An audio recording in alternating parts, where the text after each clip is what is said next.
10th, the morning of my 7th birthday, I came downstairs to the kitchen where my mother was washing the dishes and my father was reading the paper. And I sort of presented myself to them in the doorway. And they said, "Hey, happy birthday." And I said, "I'm 7.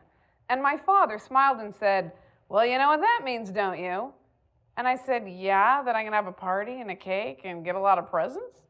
And my dad said, "Well, yes. But more importantly, being 7 means that you've reached the age of reason, and you're now capable of committing any and all sins against God and man."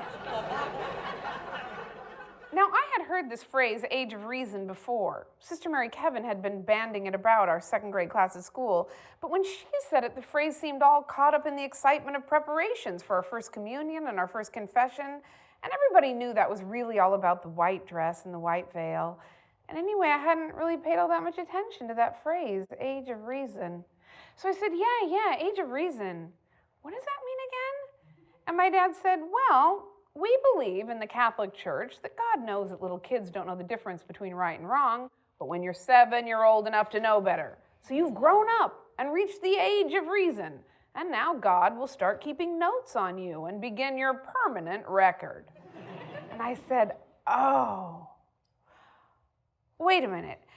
You mean all that time up till today, all that time I was so good, God didn't notice it?"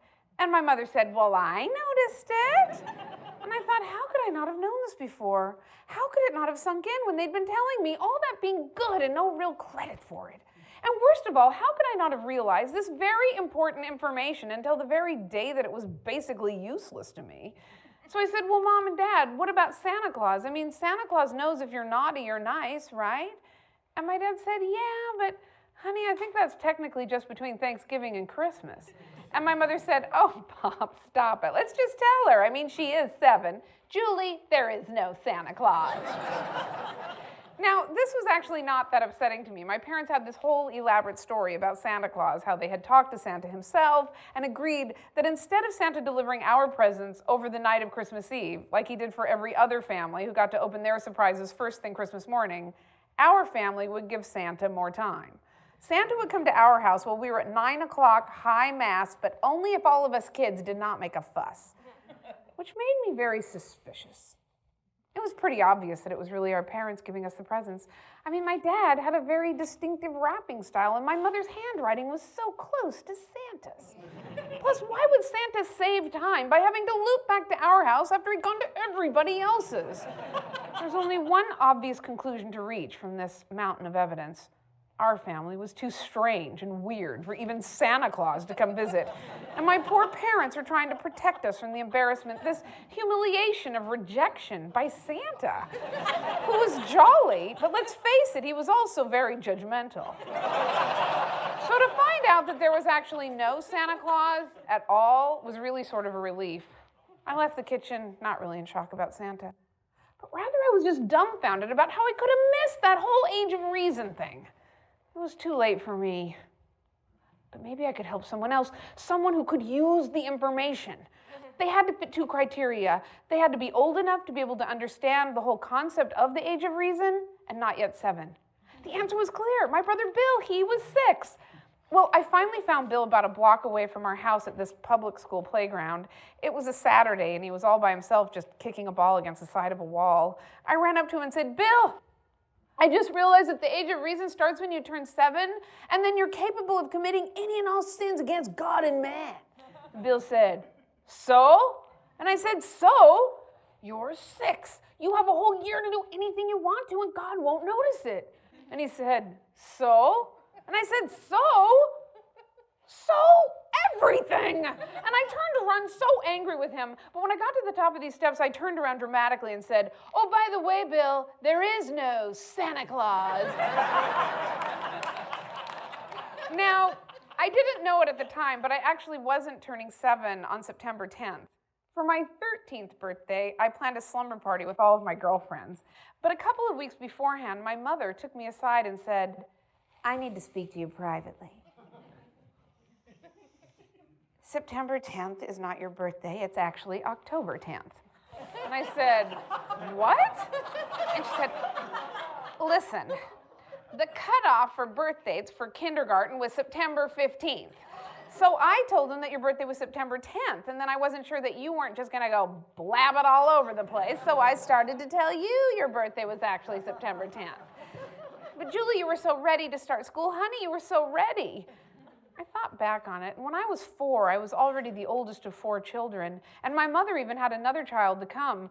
So what I think she understandably really meant was that she was so ready, she was so ready. Then she said, don't worry, Julie, every year on October 10th, when it was your birthday, but you didn't realize it, I made sure that you ate a piece of cake that day.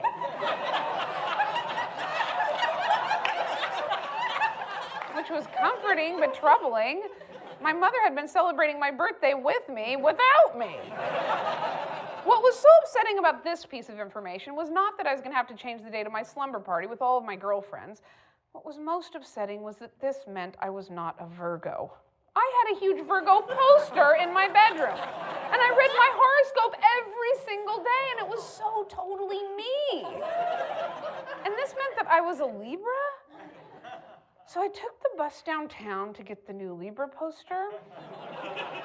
The Virgo poster was a picture of a beautiful woman with long hair sort of lounging by some water, but the Libra poster was just a huge scale. This was around the time that I started filling out physically, and I was filling out a lot more than a lot of the other girls, and frankly, the whole idea that my astrological sign was a scale just seemed ominous and depressing.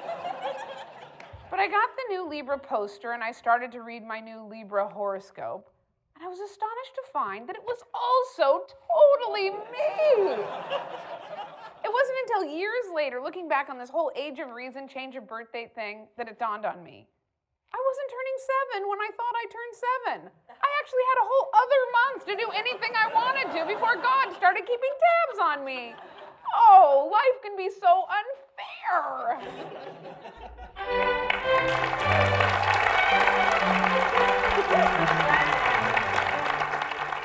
Not too long ago, 2 Mormon missionaries came to my door. I live just off a main thoroughfare in Los Angeles, and my block is a natural beginning for people who are peddling things door to door. Sometimes I get little old ladies from the Seventh-day Adventist Church showing me these pictures of heaven, and sometimes I get teenagers who promise me that they won't join a gang and just start robbing people if I only buy some magazine subscriptions from them. So normally, I just ignore the doorbell, but on this day, I answered.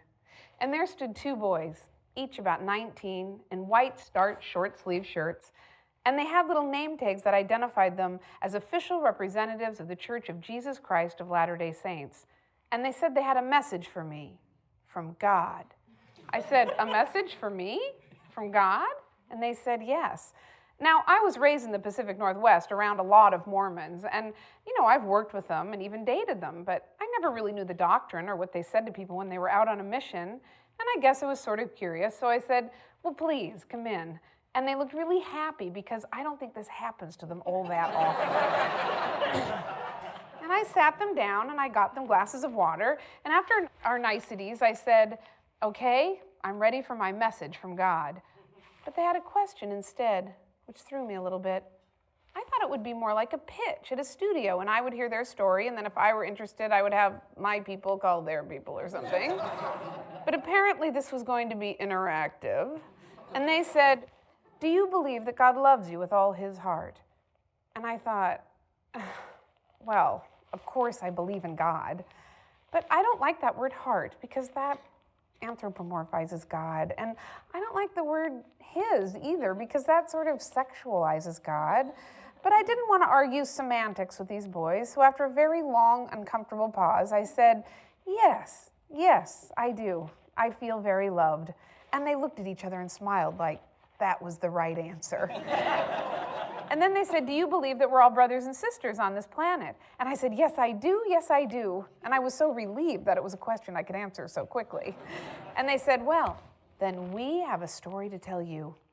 And they told me the story all about this guy named Lehi who lived in Jerusalem in 600 BC. Now, apparently, in Jerusalem in 600 BC, everyone was completely bad and evil, every single one of them, man, woman, child, infant, fetus. And God came to Lehi and he said, put your family on a boat and I will lead you out of here. And God did lead them. He led them to America. I said, America? From Jerusalem to America by boat in 600 BC? And they said, yes. Then they told me how Lehi and his descendants reproduced, and over the course of 600 years, there were two great races of them, the Nephites and the Lamanites. And the Nephites were totally, totally good, each and every one of them, and the Lamanites were totally bad and evil, every single one of them just bad to the bone. Then, after Jesus died on the cross for our sins, on his way up to heaven, he stopped by America and visited the Nephites. And he told them that if they all remained totally, totally good, each and every one of them, they would win the war against the evil Lamanites. But apparently somebody blew it, because the Lamanites were able to kill all the Nephites, all but one guy, this guy named Mormon, who managed to survive by hiding in the woods. And he made sure this whole story was written down in reformed Egyptian hieroglyphics chiseled onto golden plates, which he then buried near Palmyra, New York. Well, I was so into this story, I was just on the edge of my seat. I said, what happened to the Lamanites? And they said, well, they became our Native Americans here in the U.S. And I said, so you believe the Native Americans were descended from a people who were totally evil? And they said, yes. Then they told me how this guy named Joseph Smith found those buried gold plates, basically right in his backyard. And he also found this magic stone back there that he put into his hat and then buried his face into it. And this allowed him to translate the gold plates from the Reformed Egyptian into English. Well, at this point, I just wanted to give these two boys some advice about their pitch. I wanted to say, okay, don't start with this story. I mean, even the Scientologists know to give a personality test before they start telling people all about Xenu, the evil intergalactic overlord. Well, then they said to me, do you believe that God speaks to us through his righteous prophets? And I said, no, I don't. Because I was sort of upset about this Lamanite story and this crazy gold plate story. But the truth was, I hadn't really thought this through, so I backpedaled a little bit, and I said, well, what do you mean by righteous exactly? And what do you mean by prophets? Like, could the prophets be women? And they said, no. And I said, why? And they said, well, it's because God gave women a gift that is so spectacular. It is so wonderful that the only gift he had left over to give men was the gift of prophecy. What is this wonderful gift God gave women, I wondered? Maybe their greater ability to cooperate and adapt? Women's longer lifespan, the fact that women tend to be much less violent than men.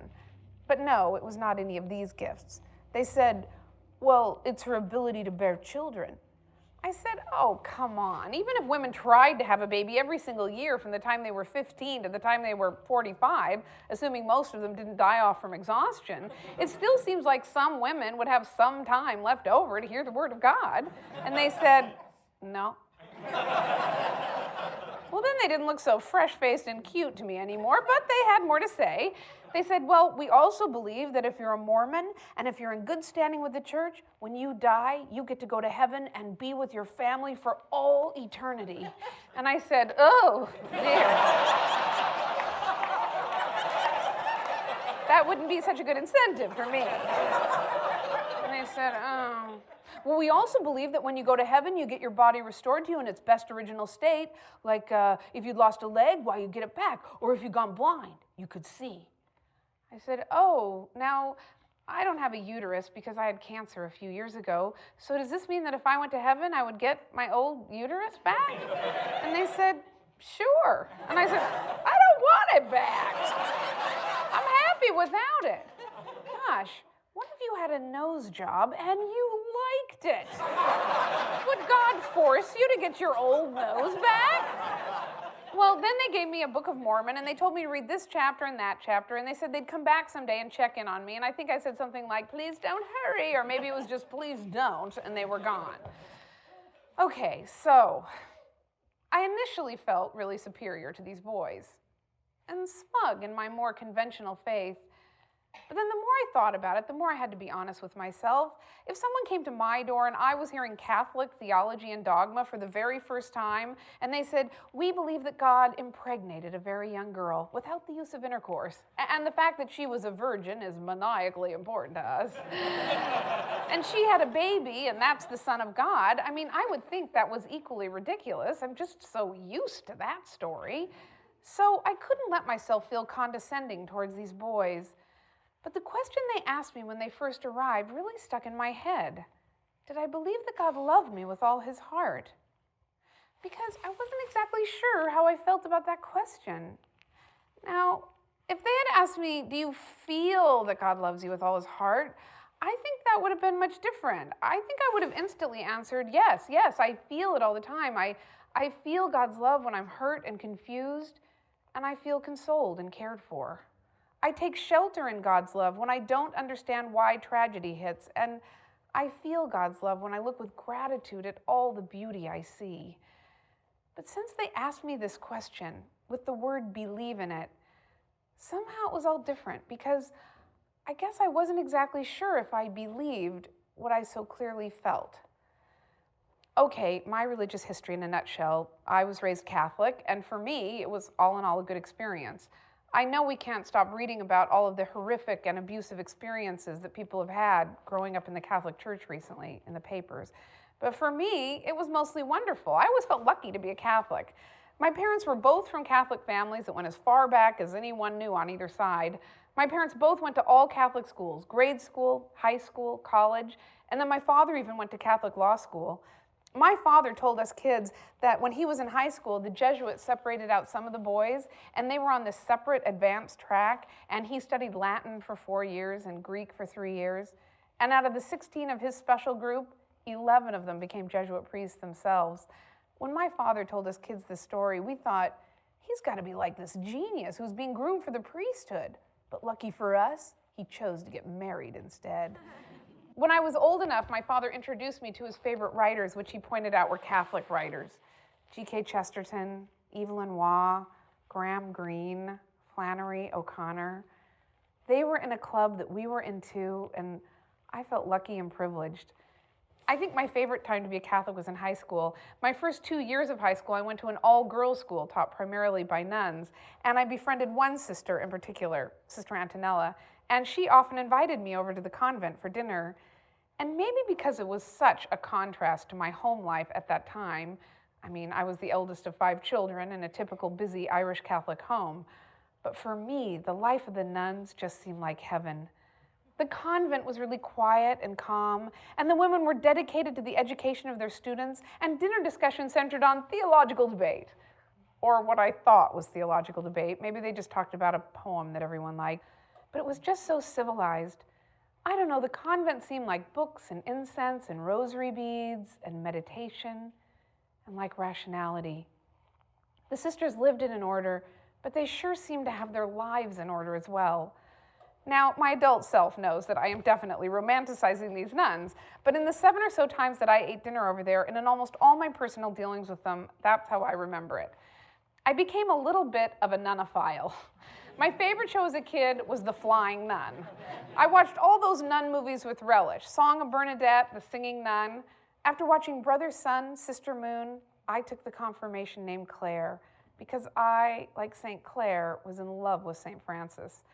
I memorized The Trouble with Angels and Where Angels Go, Trouble Follows, and I secretly wished that I were Haley Mills, and I practiced saying, "I've got the most scathingly brilliant idea." Naturally, I wanted to be a nun myself for a little while in high school, and I confessed my dream to Sister Antonella, and she told me that the church didn't really allow girls as young as me to enter the convent, but she could arrange for me to spend the weekend at another convent to see if I liked it. This other convent was not like the convent at Marycliff. The nuns just lived in a house in some regular old neighborhood, and they just wore jeans and plaid shirts and played guitar and sang Kumbaya and like helped the poor and the sick. Ha! I didn't want any of that hippie kind of nun life.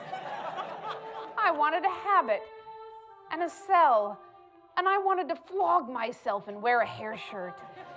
And I wanted the Gregorian chant wafting through the halls that I would walk down right next to the wall, because to walk in the middle of the hallway was to be arrogant. I wanted to be silent and make all of those hand signals that the contemplative nuns make during meals that mean more salt and thank you for the salt.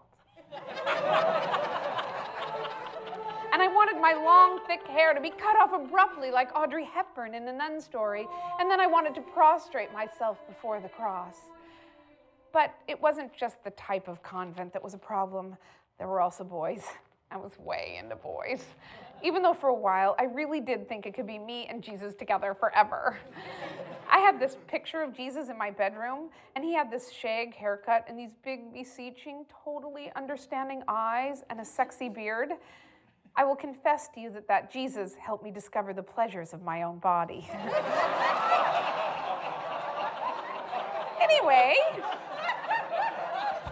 as I grew and matured, my understanding of God also grew and matured. He really was sort of Santa Claus at first, but then he became more abstract. I had many experiences which I considered to be religious, which confirmed my belief in God. I had religious experiences. I had a few times, maybe 5 or 6 times, felt the power of the Holy Spirit come over me and just shake me to the core. In fact, just before the Mormon boys arrived, I had my perhaps most visceral and profound religious experience. You see, I had just suffered the traumatic end to a 4-year relationship that, well, I had a lot riding on. I was madly in love, and he was not. I wanted us to raise children together, and he did not. And then one day he went away, and I thought I would die, but I didn't. Night after night, I was waking up crying, barely able to breathe. It felt like a knife was being plunged into my chest. It seemed like the end of the road. My dream of being a mother had met a fatal blow. And then one night, I woke up with the familiar pain and shortness of breath, and I could hear myself saying the words, "Heal me, heal me." I must have been just out of my mind with grief. And suddenly, I felt this bright light in the room. Or maybe it was just a feeling inside me, like something burst or released or something, but I felt a powerful presence, a powerful force of love and transcendence.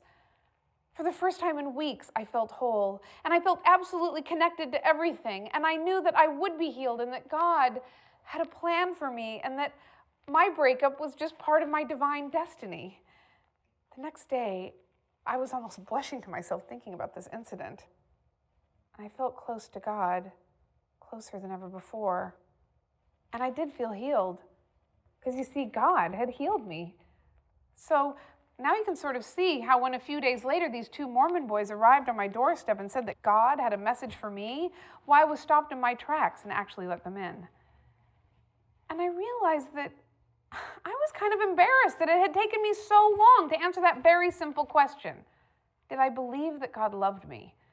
And I thought, how dare they walk into my house and ask me such a personal, private question so cavalierly? It made me kind of angry. But I wasn't sure if I was angry at them or at me. And I realized that I had really been getting a bit lazy about my faith. In an odd way, the Mormon boys' dedication inspired me, and I think I glimpsed in them the girl inside of me who wanted to be a nun, a person who was willing to go the distance in matters of faith. So I decided I would rededicate myself to the Catholic Church. I went to several different churches and finally settled on joining one about 10 miles from my house near the ocean. It was liberal, it was big, and it had this dedicated and enthusiastic congregation. Their masses were wonderful, so emotional, so full of feeling, I would have to choke back tears just to say the Nicene Creed every time I went. We believe in one God, the Father Almighty, creator of heaven and earth, and of all things seen and unseen. Oh, I love reciting that. The voices in church all together in unison. But I wanted to say it with conviction, not as a child who was just grown up absorbing all of these ideas, but with an adult's understanding, in my heart and soul, the way that God says we should. Now, I noticed in the announcements that they offered a Bible study class on Thursday nights, and honestly, almost on a whim, I decided to sign up for it. Now, you know, the Catholics don't really emphasize the Bible all that much. Their attitude is sort of, leave that book to the professionals. Don't you worry your little self with that complicated book. But what little I did know about the Bible, I knew there were parts I loved. Often when I felt scared or confused, I repeated the 23rd Psalm. Though I walk through the valley of the shadow of death, I shall not fear, because you are with me. And I felt so much better. Now, I was happy to see that the Old Testament starts out with two conflicting stories about the origin of the universe. One where Adam and Eve are created at the exact same moment, and then a second creation story right away in chapter 2 where Adam is created first and then Eve is created out of his rib after he gets lonely. And I thought, oh, wow. For all those people who believe in the inerrancy of the Bible or that every single word of the Bible is true, I mean, they can't even have read the first 2 chapters of the Bible. I remember that Sister Charitina told us in 8th grade that Genesis was simply a poem on creation. We were not to take it literally. I shared this with the Bible study class, and Father Tom, this Irish priest who was leading the class, said, "That's exactly right, Julia, a poem on creation." Yes, nicely said, yes. But then we got to stories like Noah and the Ark. And it was kind of funny. I don't really remember when I was studying this as a kid, Sister Mary Kevin highlighting the fact that Noah becomes an alcoholic after the flood and spends most of his time passed out and naked to the point where his sons have to go back up into a room with a blanket just to go cover him up because, geez, Dad. I realized I had always had the Bible served up to me piecemeal and in sections, and it had been edited, severely edited. It was quite different reading it as an adult. As an adult, you could begin to see the whole puzzle. As an adult, it was disturbing. For example, when I read about the flood as a kid, I didn't think about the fact that God killed everyone because he was angry. He just drowned them all because he thought they were all bad, which you have to assume included a lot of kids and unborn fetuses, which I guess was okay with God. But then I was relieved to read that God actually comes to Noah afterwards, and he says, you know, the whole flood thing, it might have been a big mistake. And he promises he'll never do it again. And that was another surprise. God has regrets. Then we got to stories like Sodom and Gomorrah. All I remembered about that story is that they were these 2 sinful cities like Las Vegas and Reno or something. And God got mad and wiped them out. And Lot's wife looked back when she was told not to, and she got turned into a pillar of salt. But the nuns in my grade school didn't explain to us what happens right before they flee. Right before they flee, Lot is visited by these 2 angels who are masquerading as 2 men, and they come and stay overnight at his house, and this mob forms outside, and they yell, "Send out those 2 angel-like men to us so we can have sex with them." And Lot yells, "No!" which I think is a basic rule of hospitality. Don't give up your guests to be raped by the angry mob outside. But then what does he say next? He says, "Why don't you take my daughters and rape and do what you will with them? They're virgins." Okay, so Lot is evil, right? How is it that the story we know about him is about his wife getting turned into a pillar of salt? Maybe that was her only way out. Maybe being a big pillar of salt is preferable to being married to Lot. Anyway, after Lot and his 2 traumatized daughters flee Sodom and Gomorrah, they all go to a cave in the mountains and hide out. And during the night, Lot's 2 daughters get Lot drunk and then rape him. Did they do this in revenge of what their father did to them? No, the Bible says it's because there aren't any other men around. Even though the Bible also says that they're not that far from a city named Zoar, so I guess no men around for maybe a few miles? And wait a minute, so Lot's 2 daughters just had to drug and rape somebody, and then I guess if you're their dad and you're the only one. Okay. I knew the Bible had nutty stories. I mean, I knew there were nutty stories, but I don't know, I guess I thought they'd be wedged in amongst an ocean of inspiration and history. But instead, the stories just got darker and even more convoluted. This Old Testament God makes the grisliest tests of people's loyalty, like when he asks Abraham to murder his son Isaac. As a kid, we were taught to admire it. I caught my breath reading it. We were taught to admire it? What kind of sadistic test of loyalty is that, to ask someone to kill his or her own child? And isn't the proper answer no? I will not kill my child or any child, even if it means eternal punishment in hell? At the next Bible study class, Father Tom reminded us that Isaac represents what matters to Abraham most, and that's what God asks us to give up for him. I said, but protecting and loving and caring for the welfare of your child is such a deep, ethical, loving instinct and act. So what if what matters to you most is your own loving behavior? Should we be willing to give up our ethics for God? And he said, no, because your ethics is your love and faith in God. That confused me a little bit, but I decided to just let that one go. But then I found that Abraham isn't the only person willing to murder his own child for God. In the Bible, they're actually all over the place. For example, in the book of Judges, this guy named Jephthah tells God that if he can win this battle, he will kill the first person who greets him when he comes home as a burnt offering. And who is the first person he sees? His only child, his beloved daughter, who runs to him playing with tambourines and singing, "Hi, Daddy." What? And does God say, no, don't kill your only child as a burnt offering to me? Or even, Jephthah, who did you expect to be the first person to greet you when you came home? No, it appears the most important point of this story is that Jephthah allows his beautiful daughter to go off into the woods for 2 months to mourn her virginity. I kept thinking, run, before she comes back, and he kills her by lighting her on fire. Even if you leave aside the creepy sacrifice your own offspring stories, the laws of the Old Testament were really hard to take. Leviticus and Deuteronomy are filled with archaic, just hard to imagine laws. Like if a man has sex with an animal, both the man and the animal should be killed, which I could almost understand for the man. But the animal? Because the animal was a willing participant?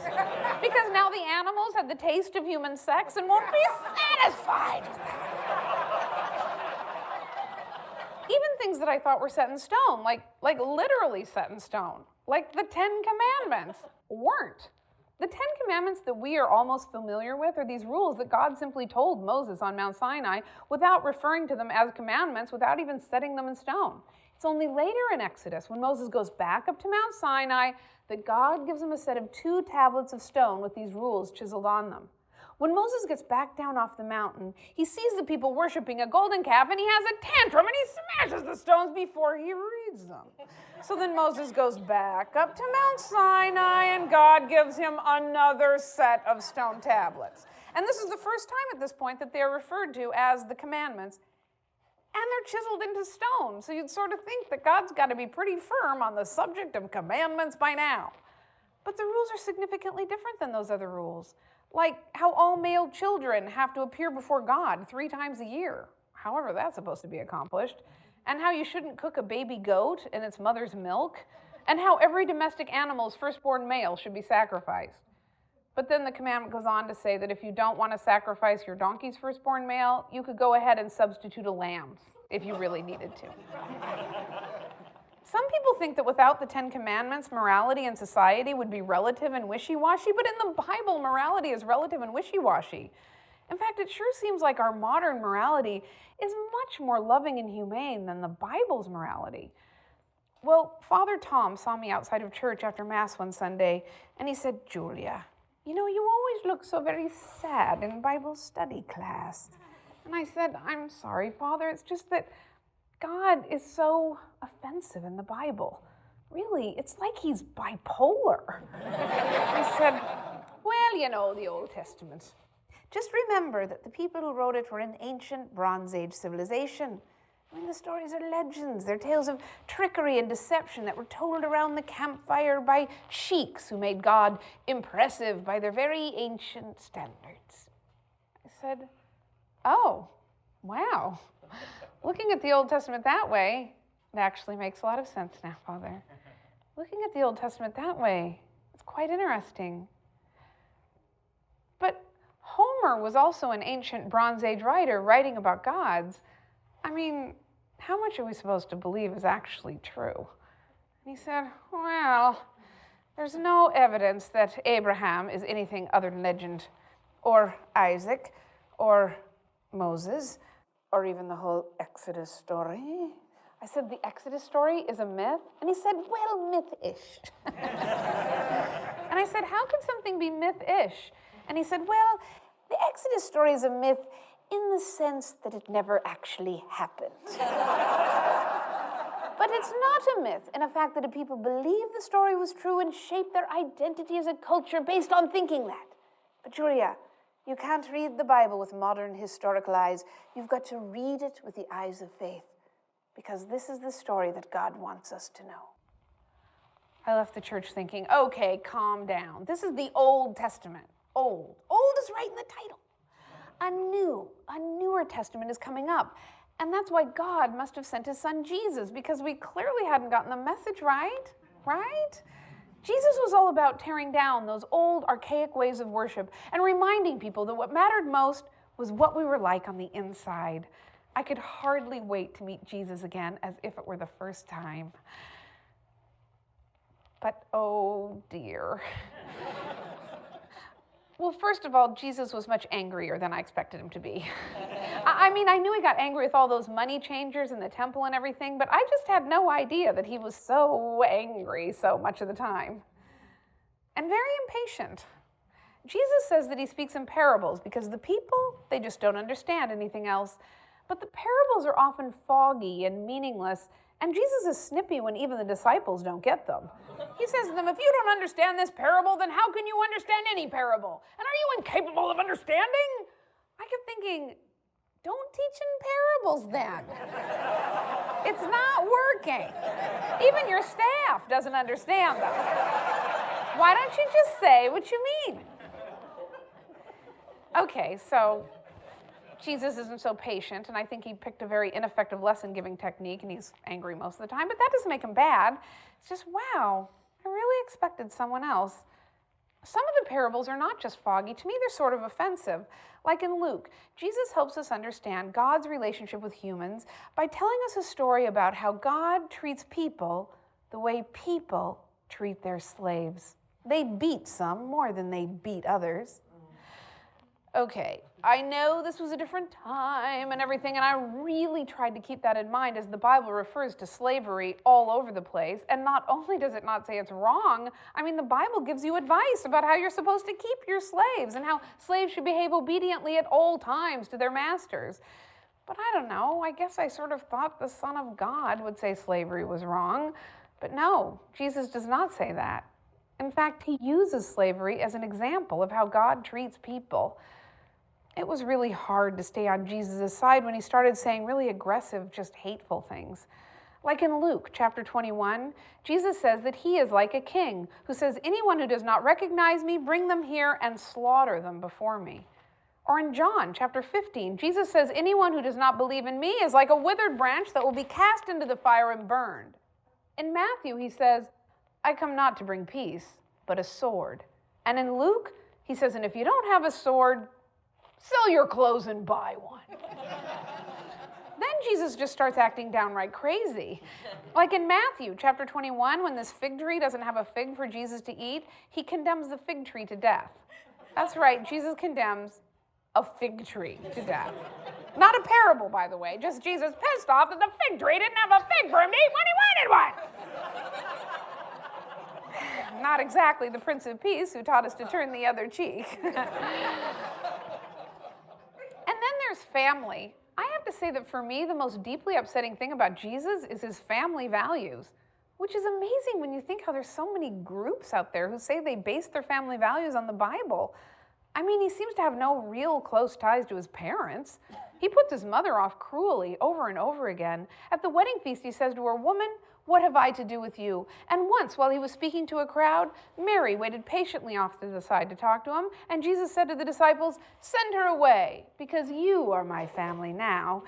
Matthew, Mark, and Luke all tell this exact same story, but Mark actually tells us why Mary was there to see Jesus. He says Mary came to see Jesus to restrain him, because the people were saying he's gone out of his mind. I kept thinking, yes, let's go get Jesus and get him some help. Anyway, Jesus discourages any contact his converts have with their own families. He himself does not marry or have children, and he explicitly tells his followers not to have families as well, and if they do, they should just abandon them.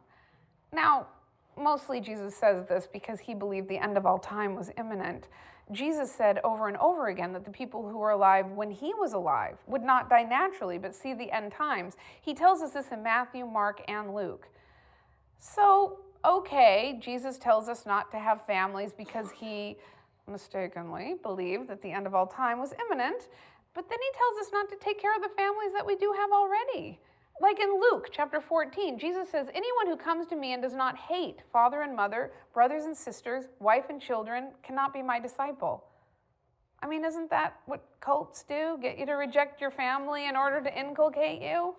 So that's the New Testament family values for you, the supposed big improvement over the Old Testament family values, which seem to me to be mostly about incest and mass slaughter and protecting your own specific genetic line at all costs. After the Gospels, there's a bunch of letters written by the early Christians, the most important of which are written by St. Paul. Now, the Bible's view of women is dreadful in general. And, I know this was a different time and everything, but St. Paul, man, he really just gets right to the point. St. Paul writes, man is the image and glory of God, but woman is the glory of man. A woman should learn in quietness and full submission. I do not permit a woman to teach or have any authority over a man. She must be silent. If there is anything a woman desires to know, let her ask her husband at home. For Adam was formed first, and then Eve. And it was not the man who was deceived. It was the woman who was deceived and became the sinner. The Bible, the good book, the good news. I was so disillusioned with the Bible, by the time I finished the epistles, I just didn't think it could get any worse. But it did. We were just about to read the last and most oddball book of the Bible, Revelation. Now, apparently, Revelation was written by St. John, the same person who wrote a gospel and some of the epistles. The biblical historian Ken Smith says that if his epistles can be seen as John on pot, well, Revelation is John on acid. It describes the end of days with a little too much gruesome enthusiasm. Revelation tells us that in heaven there is a throne, and the one who sat there had the appearance of a jasper. Around the throne are 4 living creatures, and they're covered with eyes, front and back. Day and night they never stop saying, holy, holy, holy is the Lord God Almighty, who was and is to come. In heaven, Jesus resembles a dead lamb with 7 horns and 7 eyes. And when the gates of hell are open, locusts pour out with human faces wearing tiny crowns, and they sting people with their tails. Revelation tells us that only 144,000 people will be saved and even get into heaven, and that none of them will have, quote, defiled themselves with women. Which I guess excludes most heterosexual men from heaven. And depending on how you interpret that word defiled, I don't know, I would say it excludes all women too. After we finished Revelation, the entire Bible study group sat there, dumbfounded, our Bibles on our laps. Father Tom said, Revelation's a poem about the end of the world.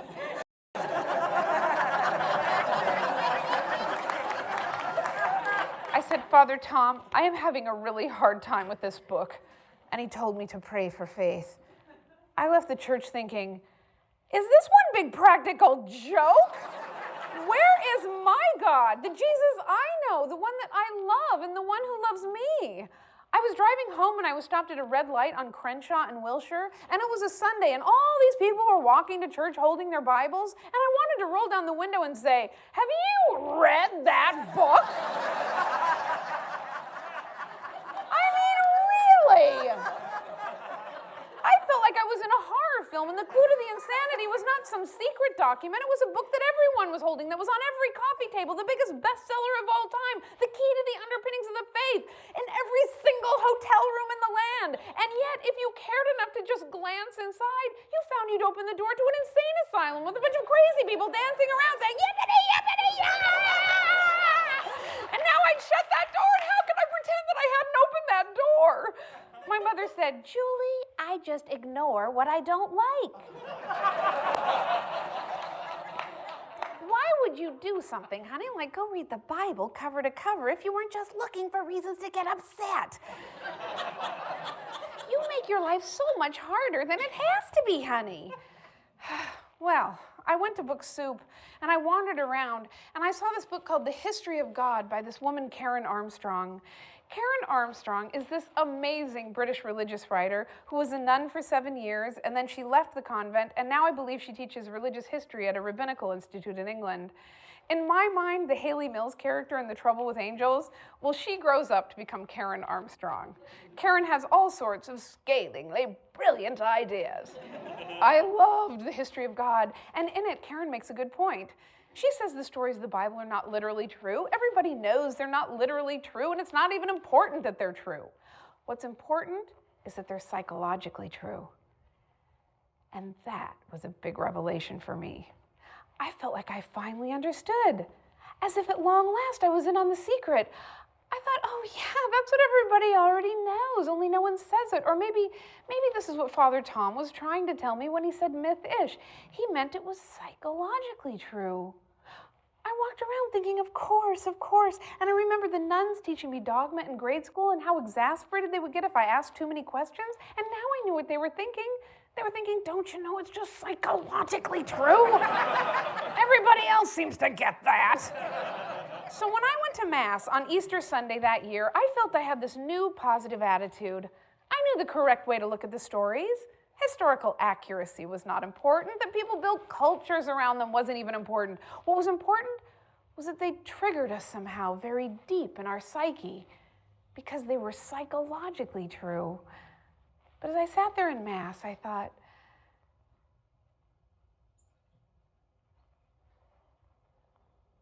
what does that really mean, psychologically?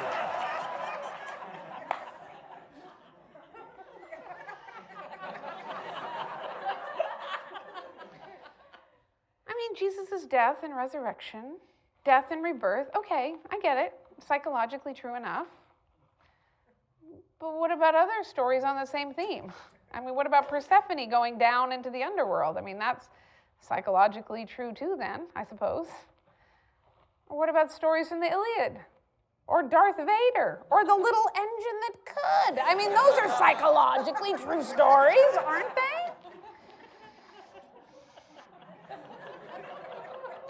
What's so psychologically true about atonement?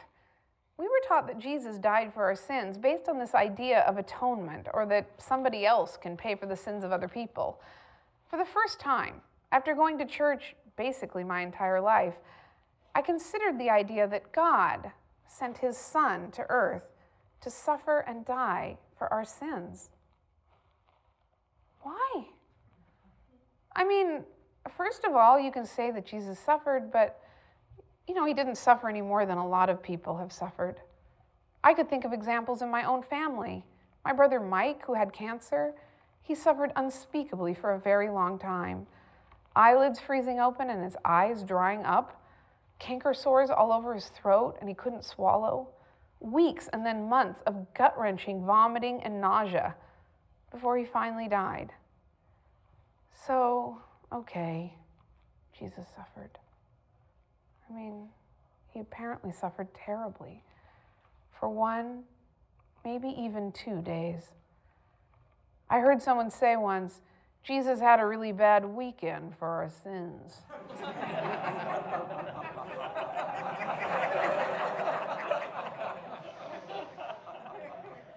thought, why would a God create people so imperfect, then blame them for their own imperfections?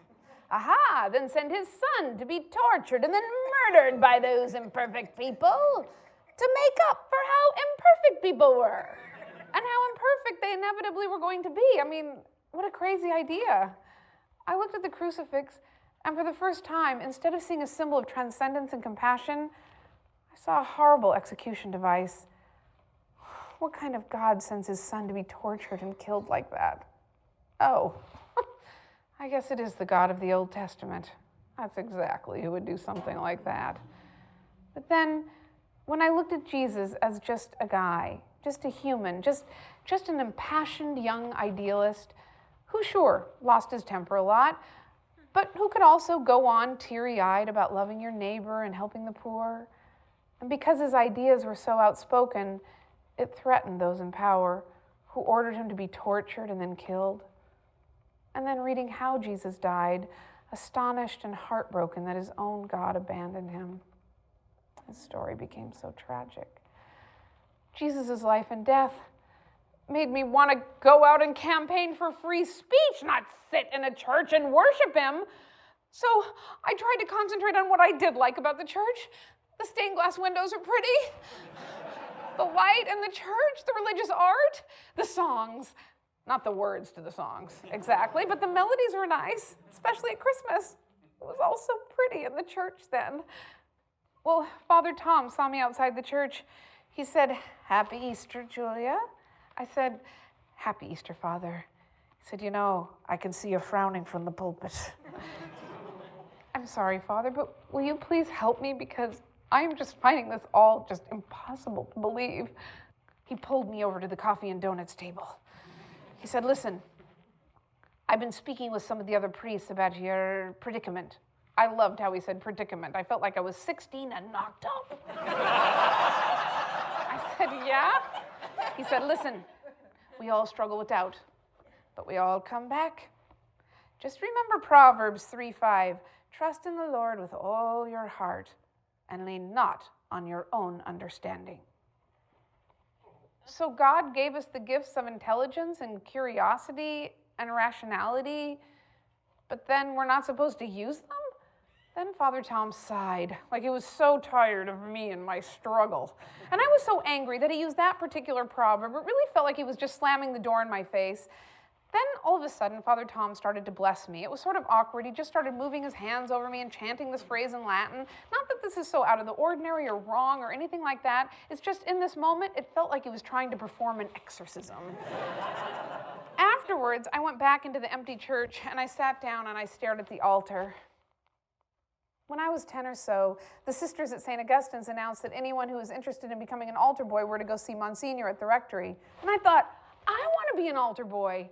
And my best friend Janie Parker and I went up to the rectory and we knocked on the door and Monsignor answered and I said, "We want to be altar boys or altar girls or altar people or whatever." And Monsignor said, "Don't be ridiculous." And he slammed the door in our faces as we stood there.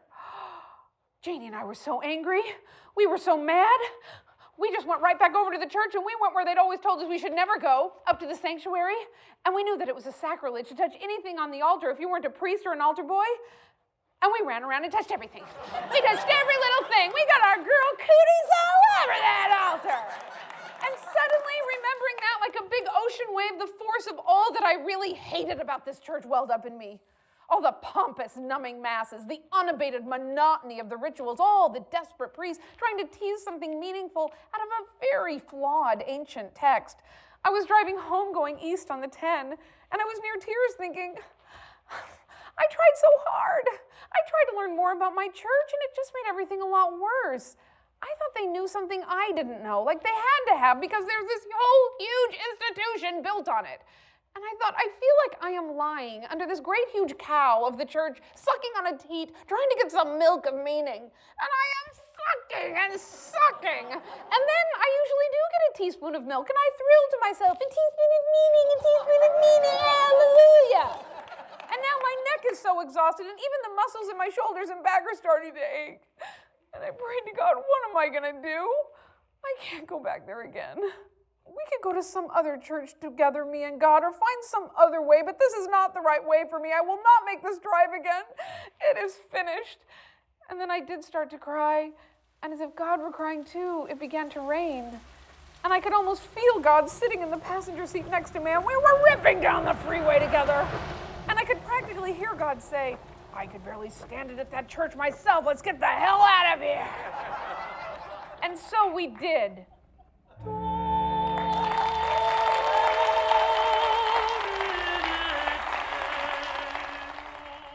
I came home, and it felt remarkably quiet. Sort of like God and I were empty nesters, and now we had no church or rituals or special prayers to distract us from each other. It's just me and God, not saying much, just sort of pondering. Not a big conversationalist. God. In retrospect, I could have easily become an Episcopal at that moment, but I didn't. Instead, I went to Rocket Video and I rented all those Bill Moyers, Joseph Campbell tapes, and I rewatched them, and I reveled in the common themes that all religions share. But it was different than the first time I watched them back in 1988. Back then, all I really remembered was follow your bliss, follow your bliss, follow your bliss. And I thought, okay, I'm following my bliss. That's good advice. But this time I thought, you know what? I believe in everything. All religions worship the same God. They just all do it in different ways. I began to drift east, spiritually speaking. I took a meditation class and I began to meditate rather regularly, and I found it challenging and it really sharpened my concentration. I got Houston Smith's Guide to the Spiritual Classics, and I read them all. The Tao Te Ching, the Bhagavad Gita, the Tibetan Book of the Dead, Rumi, the Essential Kabbalah. I was on a spiritual quest. Fortunately, around this time on the work front, I had been cast as the mother in 2 direct-to-video family dog movies, Beethoven 3 and 4. I know I hate to throw my credits around in a shift. Sometimes I have to. Anyway, in one of the scripts, it had this nightmare sequence which involved a bunch of drooling St. Bernards licking my terrified face. And this was accomplished by taking a whole bunch of St. Bernards and not feeding them for a very long time, taking me to the beach and burying me in sand all the way up to my neck, rubbing a bunch of dog food in my hair, and then releasing the hounds.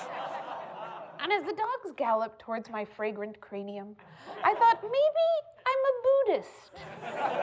In a way, it seems inevitable. I mean, I live in California. It's practically Buddhism's second home. I was so excited about Buddhism that I decided I wanted to travel in countries predominantly Buddhist and go to the East and see the places where it all began. And the money from these 2 movies allowed me to do it. I took off and traveled for several months. I went to China and hiked along the Yangtze, and then I went to Tibet, where I went overland from Lhasa to Kathmandu. And then I spent some time hiking in Bhutan, this little Buddhist monarchy high up in the Himalayas. It's sort of sandwiched between India and China. And as I hiked up and up to a monastery, I could hear the monks chanting and singing in the distance. Prayer flags whipped in the wind, and the giant mountains hovered, and it was all so otherworldly and exotic. It also happened to be my 40th birthday. I kept thinking 40. Wow, 40. I always thought that by this age I'd be married and have kids, maybe even grown kids. I could almost hear God laughing in the wind at how differently everything turned out for me. Ahead of me on the trail was this old man carrying a prayer wheel and one of those rosaries of prayer beads that has the same number of beads that Catholics use, a mala, I think it's called. And I thought, wow, see, it looks like he could almost be my grandmother walking to church. I got closer to the monastery, but as I got closer, I could see how young some of the monks were. It's a tradition in places like Tibet and Bhutan that the second son just automatically goes into the monastery. Some of the boys are as young as 7, the age of reason, but hardly an age where someone can make an informed decision about their life purpose. I mean, they would only get a religious education. They would never get to experience, a heterosexual relationship with its particular joys and sorrows, or a family of their own. Instead of being inspired by them, I wanted to free them. And as I hiked back down, I thought, maybe I have it backwards. Maybe we don't all worship the same God. I mean, after all, the Buddhist gods are so different than the Judeo-Christian God, but we all sure seem to worship them in the same ways. We recite prayers, we make sacrifices, we wear special garments, we use special objects. From there, I went to Thailand, where I happened to talk to this woman who was taking care of a terribly deformed boy who was an orphan. And I said, it's so good of you to take care of this poor boy. And she said, don't say poor boy. He must have done something terrible in a past life to be born like that. When I got back to Los Angeles, even though there was still a lot about Buddhism that truly did intrigue me, I had to admit I was less interested. I kept thinking, wow, the Buddhism we get in California is all cleaned up for us. And I wondered what enlightenment really meant. I felt pretty good about my levels of attachment and detachment to the world. To me, life was not all suffering. In fact, what I mostly felt was this growing sense of outrageous luck. And I realized that I wasn't just looking for inner peace so that I could feel happier or more content with my own life. I was trying to figure out why I was born, who God was, and I guess what the ultimate meaning of life was. Well, Bill Moyers was to appear once again on my quest, not exactly as a spiritual guide showing me down the right road, but more like a friendly gas station attendant who has some pretty good maps for sale next to the cash register. He did this interview with Sister Wendy. Do you know Sister Wendy? She is that nun who is on PBS all the time, walking through museums, talking rapturously about art. I love Sister Wendy. To me, she has the perfect dream life. Half the year she spends in a silent monastery, and the other half she spends being a television star. I've watched all of her videos, and Bill Moyers did this special interview with her. He did ask her question after question after question about her sexless existence, which got to be rather annoying and then even a little disturbing. But at one point he said to her, "Sister Wendy, when you're at the monastery, what do you do all day?" And Sister Wendy said, "Well, Bill, I pray a lot, and I live in the sunshine of God's presence. It's absolute bliss." And I thought, the sunshine of God's presence, huh? The sunshine of God's presence. Maybe I'll spend more time in the sunshine. Maybe for me, God is nature, the beauty and harmony of our natural world. And as soon as I said it, it felt so right. I could almost hear God saying, duh.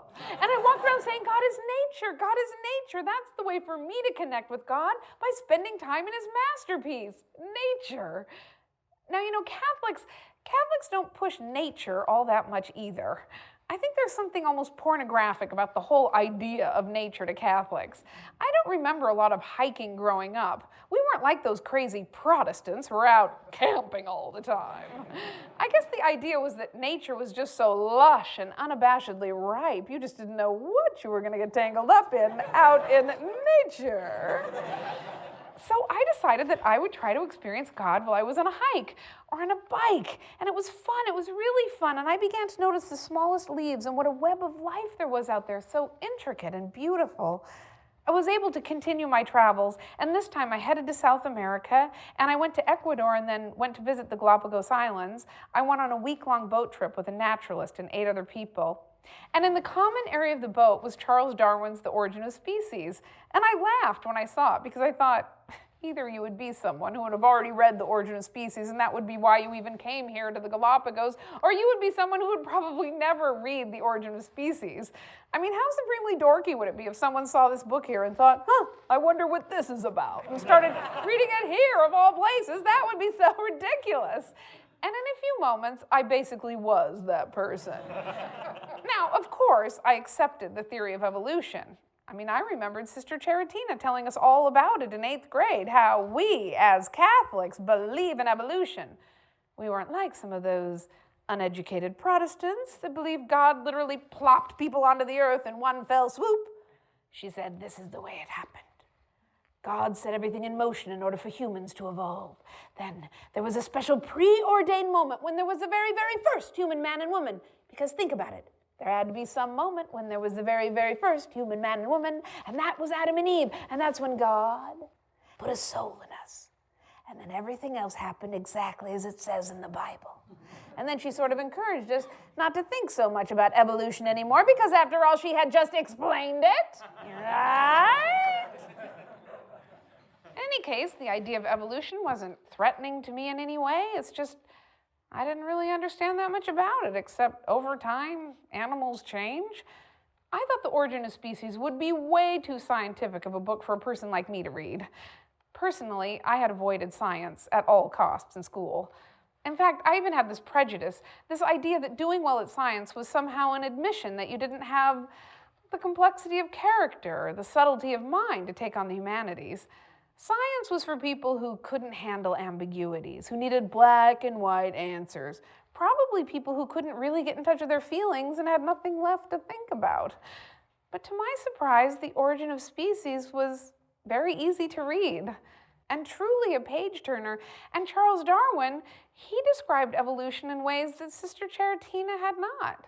It was a lot more scary and chancy the way Darwin described it. The next day, we visited an island where the blue-footed boobies were tending to their new babies. Now, the blue-footed boobies are just the cutest animals in the world, I think almost to the level of absurdity. They have this bright white fur that sticks out all over, and these big blue beaks and feet, and these huge plaintive eyes. Now, usually the blue-footed boobies have just one baby per pregnancy, but every once in a while they have two, and when they do, usually the stronger of the two pecks the brains out of the weaker one. So we were all looking at these adorable little blue-footed booby babies, and then we came upon one pecking the brains out of its weaker sibling. And the naturalist was telling us that this was routine, that now the frigate bird would fly in soon and carry the dead baby off to feed its family. That's the way it went. And I looked at this poor, doomed, blue-footed booby baby with his brains just hanging out of his head. And we looked each other in the eye for a moment. And he looked at me like, "What are you gonna do?" "I'm the weaker blue-footed booby baby." Oh, God. God is not nature. God is not nature. Nature is floods and famines and earthquakes and viruses and little blue-footed booby babies getting their brains pecked out by their stronger sibling. God, the God that I know, the God of love and compassion, that isn't exactly found in nature. We went back to the boat, and clouds formed overhead, and I decided I would just lie in the fetal position for a while and consider nature. So God and nature are separate. Oh, it is so obvious that that is true. I mean, God is a moral force, and nature is utterly amoral. I mean, nature doesn't care about me or anybody in particular. I mean, nature can be terrifying. Gosh, why do they even put words like natural on products like shampoo? Like, that's automatically a good thing. I mean, sulfuric acid is natural. I could almost hear God saying, duh. But then, God, who are you? Because I can't stop thinking lions and tigers and bears, oh my. Though I walk through the valley of the shadow of death, I shall not fear, because you are with me.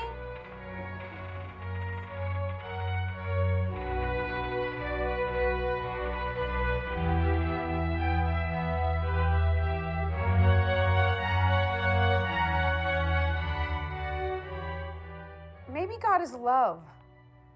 I mean, could it be that simple for me? You hear it all the time, God is love.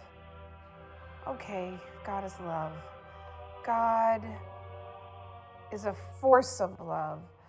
God is a force of love in the universe. When I was in high school at Marycliff, the Catholic girls' school, there was this lay teacher who taught PE named Ms. Roberts, and she was gorgeous. She walked like an athlete, her head held high. She was tall and blonde and muscular, a goddess in our midst. One day, the nuns had all of us girls in the gym, and we were sitting on the floor listening to this guest musician, who I think may have been a friend of Ms. Roberts, and he was playing his guitar and singing.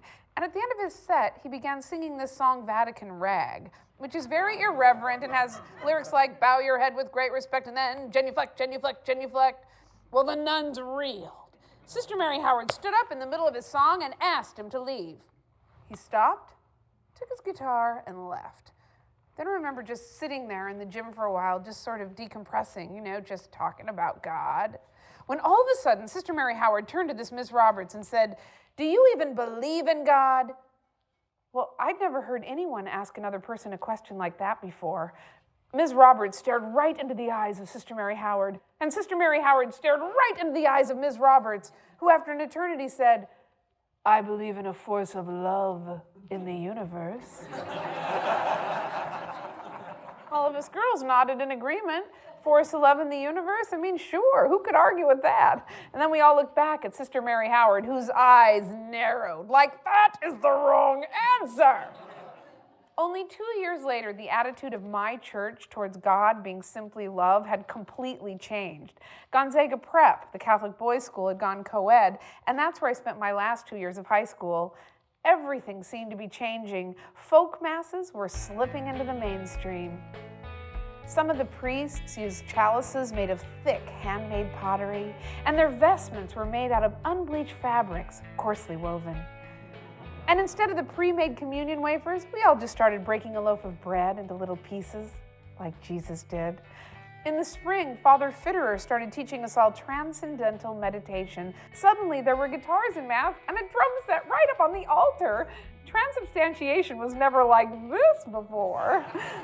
In my senior year of high school, they had us all go on this special retreat called a search, and they took us off to this retreat house for a couple of days up in the mountains, and they put these big blankets over the windows so we didn't know what time it was, and then they didn't let us sleep for 2 entire days. And of course, everyone kept breaking down and crying, saying, "God is love, God is love." Only we were actually saying, "Fred is love, Fred is love." Because they asked us to call God Fred instead of God while we were on the retreat. Because they felt the name God was just too off-putting for so many people, and Fred just felt so much friendlier. So we were saying, "Fred is love. I am walking on Fred's path." I remember after the search, all of us seniors were going back to school in this bus down these really scary, winding switchback roads. And another senior, Larry, who a few years later would leave the Catholic Church to become an evangelical Christian, turned to me with this big beatific grin on his face and he said, "Just think, if this bus got into a big accident right now and we were all killed, we'd all probably go straight up to heaven." And we all nodded like, "Yeah, our souls are so clean and pure at this moment. How wonderful would it be if we were all killed in a big bus accident right now, because we'd all fly straight up to Fred." This is how I danced in high school. I didn't really date in high school. So here I was, years and years later, saying God is love again myself. But what did I mean exactly? I decided I would think more about this whole idea of God being love, the feeling of love. Did I think there was a God behind it or in it?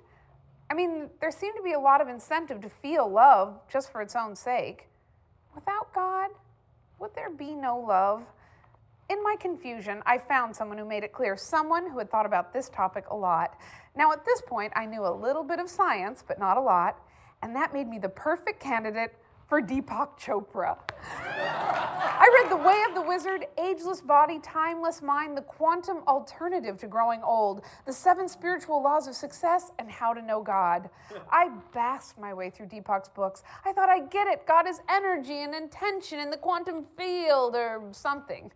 Deepak says that by perceiving changelessness, time ceases to exist. I love Deepak. I did an interview on The View on ABC, and Deepak Chopra also happened to be a guest on the exact same show, and I gushed all over him in the green room, telling him how wonderful he was. I did notice that he looked a little older than he looked on his book jacket, and I wondered if his perceived timelessness was working on his own body. I told him how his books were helping me understand what and who God was, what ultimate reality was, and also, I just had to tell him that I appreciated that he also had books about how to create spontaneous wealth and how to lose weight. Deepak says, "The world is the creation of the observer, and the body is information and energy spanning the universe. Consciousness is the ground of all being. It created us, and we are part of it." Deepak believes that we can tap into this big consciousness with our awareness, and that it is the source of all creativity and intention and synchronicity. And if you want proof, well, the exotic field of quantum mechanics proves all of it. I was really enthralled with how Deepak was using science, the cutting-edge science of quantum mechanics. This was so much better than using myths and superstitions to find spirituality. I mean, this was using physics and science to find spirituality. I was so intrigued with this quantum mechanics that Deepak refers to over and over and over again in his books that I decided I would take a class in it. And what I found is that Deepak Chopra is full of shit. Oh.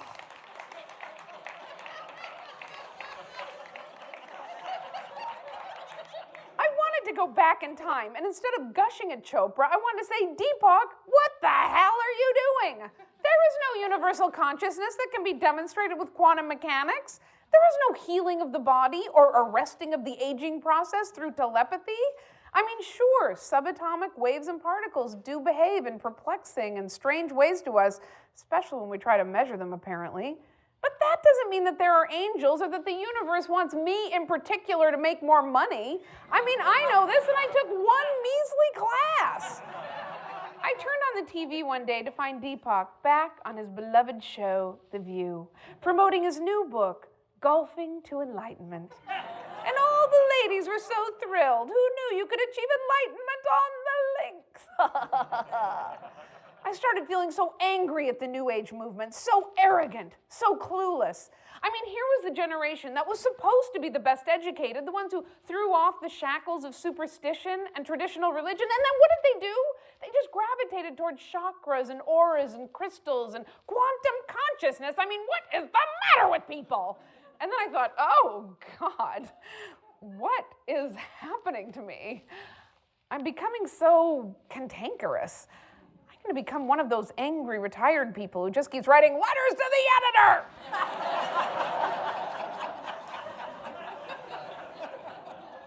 And I realized that the class I took didn't just give me a very rudimentary understanding of the very basics of quantum mechanics. I actually learned something much more deeply disturbing about myself, which was I'd never really been taught critical thinking skills before. I never really considered how to evaluate evidence. I always thought that being smart meant that you knew a lot of things, or that you did what the teacher told you to do really, really well. Not that you had this mechanism for filtering information. Plus, the truth was, I was starting to get nervous about my relationship with God. I felt like we were this married couple in trouble, just trying to find some common ground. I began to wonder just who I was married to. How defined did it really need to be for me? Because the truth was, God worked for me. William James said, "It doesn't work because it's true because it works." When I prayed, I felt calmer, more focused. It really changed my state of mind. But just because the idea of God worked so well for me, it didn't necessarily mean that he existed. I felt suspicious. For the first time, I wondered if God wasn't just my imaginary friend. As they say, the invisible and the non-existent often look very much alike. Then I thought, well, wait a minute, God requires faith, and faith does not require evidence, right? But the more I thought about it, the more I had to admit that my faith really was based on evidence. The evidence of how I felt when I prayed. The evidence of everyone believing in God, almost everyone I ever met from the time I was a kid. The evidence of what I had been taught by people that I trusted and admired, and people who ultimately had authority over me. So my faith in God really was based on evidence. How could I not examine that evidence? But then, how did I examine anything? How did I even know what I knew? I had to know. One day, I was thinking about these things while I was wandering around Auntie's bookstore in Spokane, Washington, and I glanced up and I saw this book called How the Mind Works by this guy, Steven Pinker. And I thought, wow, how does the mind work anyway? Turns out, dendrites and neurons and glial cells and spindle cells. I mean, apparently the nature of consciousness is still mysterious in some respects, but basically we're talking about neurons firing through dendrites, often releasing chemicals in our bodies. Reading how the mind works triggered this appetite inside me for understanding how we understand, how we function, and what we really know. And I was surprised to find that all of our brains are on drugs all of the time. We give ourselves hits: dopamine, oxytocin, serotonin, vasopressin. The next time all of you laugh, I'll get a little shot of adrenaline through my veins. And if you don't when I expect you to, I'll get cortisol instead and feel anxious. Thank you, by the way. Woo!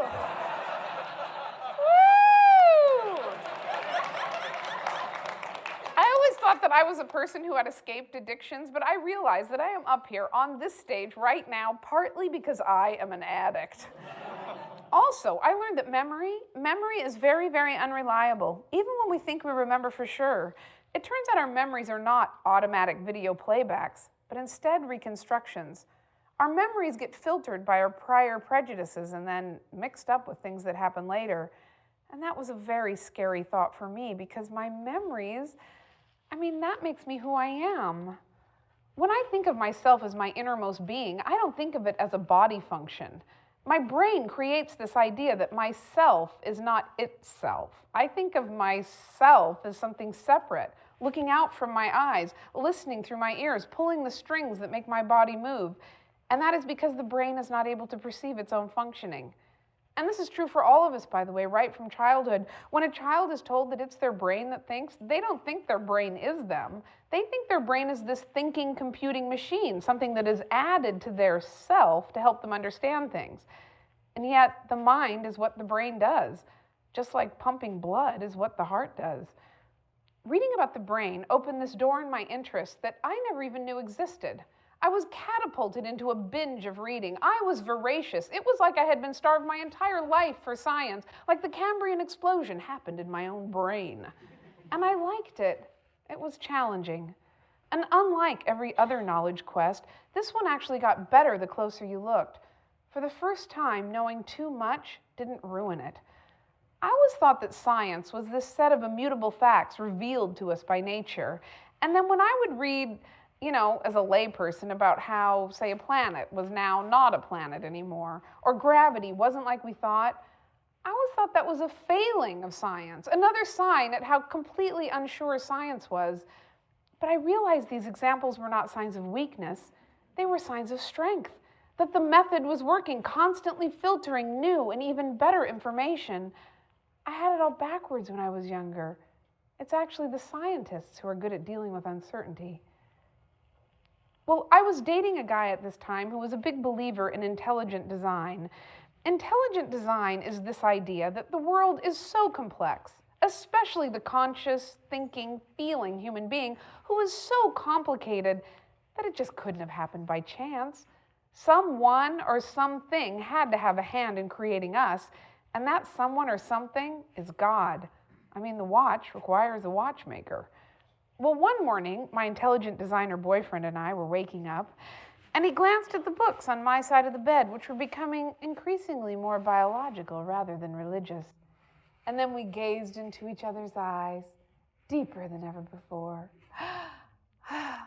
It's the human eye, he said. That's the proof there must have been a designer. You can't have half an eye. Half an eye's no good at all. Either you have an eye so you can see, or you don't. How could you possibly evolve an eye? Yes, I said, that's probably true. The eye is very complex. After all, it's the window into the soul. So I began to read about eyes. I learned a lot more than I ever dreamed about eyes. Turns out from an evolutionary perspective, the human eye is perfectly explainable. What began as a patch of skin, more sensitive to light than other skin, offers some advantage. Those that have it live, those that don't do not. Turns out half an eye actually is pretty valuable. About half as valuable. Now, if an intelligent designer or God designed our eyes, he would not get such a very good grade because he put the blood vessels and nerves that carry all the visual information to the brain on top of the retina. Imagine, that's like putting all the wiring of a video camera on top of the lens. And where the blood vessels and nerves go through our retina into our brain, it causes us to have this blind spot that we all compensate for by basically hallucinating, which is bad, not a good design for an eye. And it doesn't even have to be that way. Octopus and squid, they evolved their eyes separately from us, and they don't have those annoying features. The wonderful biologist, Massimo Pigliucci, he wrote, the only possible conclusions that we can come to from this evidence are that God didn't design the eye, or he did, and he's pretty sloppy and not worthy of our unconditional admiration, or God likes squids a lot better than humans. Intelligent design gets everything backwards. It's like saying that our hands are miraculous because they fit so perfectly into our gloves. Look at that, 4 fingers and a thumb. Now that can't have been an accident. My old cat Rita lumbered onto my lap while I was reading about eyes. She was about 15 years old then and had gotten too tired and bothered to go through the entire meow. She just started going, meh, We looked each other in the eye. Instead of noticing the differences, I noticed the similarities. We inherited our eyes from our common ancestor who probably lived around 100 million years ago. Our eyes are forward on our skull because we are hunters. Except, well, Rita wasn't much of a hunter. And I realized neither was I. Not if I was dating a guy who was so into intelligent design. Rita meowed at me like, who needs to hunt when I have domestic help? Then I started reading about all of these experiments on the function of the temporal lobes. These doctors figured out a way to stimulate electromagnetically the right temporal lobe. People who wore this helmet experienced a transcendent sense of understanding, an overwhelming connectedness and peace, and sometimes the presence of God or of aliens. This was often accompanied by a bright white light. Everyone has a certain right temporal lobe sensitivity. We're all susceptible to these types of experiences. So this could have been what was happening to me when I had that whole heal me experience. Of course, this doesn't mean that God doesn't just use this physical way to allow us to experience him or her or whoever. But that sure was interesting. I learned that because the brain is in some deep, fundamental ways unaware of itself, hallucinations like I had, or like that people have of angels or ghosts or out-of-body or near-death experiences, are perceived as real events or actual encounters. And so most people, including me, just instinctively think of the mind as something separate from the body, even though there's no evidence that they are separate. It turns out we are organic beings in essence, our minds living and dying along with our bodies, and sometimes even before our bodies, as it takes just one visit with a person with Alzheimer's to realize. So my common sense view of the world can be very mistaken.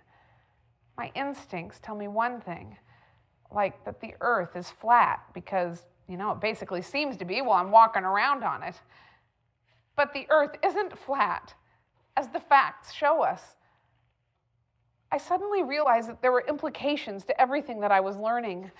My assumption about God's role in our lives was really getting squeezed. I didn't think he intervened in our lives. I didn't think he was necessary for us to evolve. I tried not to think of the implications, but come on, it was impossible not to. Then one day, I was commenting out my tub, and I thought, what if it's true? What if humans are here because of pure random chance? What if there is no guiding hand, no external regulation, no one watching? It's clearly possible that this may be true. In fact, this is what our scientific evidence is pointing towards. But if it were true, what would that mean? I realized I had spent so much time thinking about what God meant that I hadn't really spent any time thinking about what not God meant. A few days later, I was walking from my office in my backyard into the house, and I suddenly realized that there was this teeny-weeny voice whispering inside my head. I'm not sure how long it had been there, but it suddenly got just 1 decibel louder, and it whispered, "There is no God." I tried to ignore it, but it got a little louder. There is no God. There is no God. Oh my God, there is no God. I sat down under my barren apricot tree. I didn't realize, by the way, that trees are like people. They stop reproducing when they get older. Maybe that fig tree that Jesus condemned to death was just menopausal. Anyway, I sat there and I thought, okay, I admit it. I do not believe that there is enough evidence to continue to believe in God. I mean, the world behaves exactly as you would expect it would if there were no supreme being, no supreme consciousness, no supernatural. So my best judgment tells me that it's much more likely that we invented God rather than God inventing us. And I shuddered. I felt like I was slipping off the raft. I thought, but I can't not believe in God. I need God. I mean, we have a whole history together. And then I thought, wait a minute. If I look over my life, every single step of maturing for me, every single one, has really had the exact same common denominator. And that was accepting what was true over what I wished were true. I mean, this was the case about guys, about my career, about my parents. So how could I come up against this biggest question, the ultimate question, if I really believed in God or not, and then just turn away from the evidence? How could I believe just because I wanted to? How would I have any respect for myself if I did that? I thought of Pascal's wager. Pascal argued that it's better to bet there is a God, because if you're wrong, there's nothing to lose. But if there is, you win an eternity in heaven. But I can't force myself to believe just in case it turns out to be true. I mean, the God I've been praying to knows what I think. He doesn't just make sure I show up for church. How could I possibly pretend to believe? I mean, I might be able to convince other people, but surely not God. And plus, if I lead my life according to my own deeply held moral principles, what difference did it make if I believed in God or not? And why would God care exactly that I believed in him? And then I thought, but I don't know how to not believe in God. I don't know how you do it. How do you get up? How do you get through the day? And then I thought, okay, calm down. Let's just put on the not believing in God glasses for a moment, just for a second. Just put on the no God glasses, take a quick glance around, and then immediately throw them off. And I put them on, and I looked around. I'm embarrassed to report, I initially felt dizzy. I actually had the thought, how does the Earth stay up in the sky? You mean we're just hurtling through space? That's so vulnerable. And I wanted to run out and catch the Earth as it fell out of space into my hands.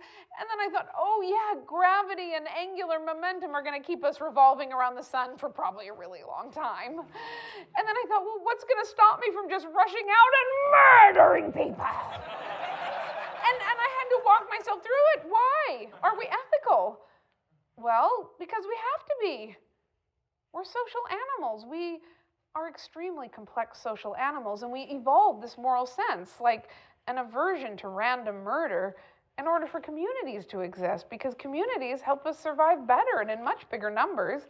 And then eventually we codified these internal ethics that evolved inside of us into laws against things like wanton murder. So I guess that's why I won't be just rushing out and murdering people.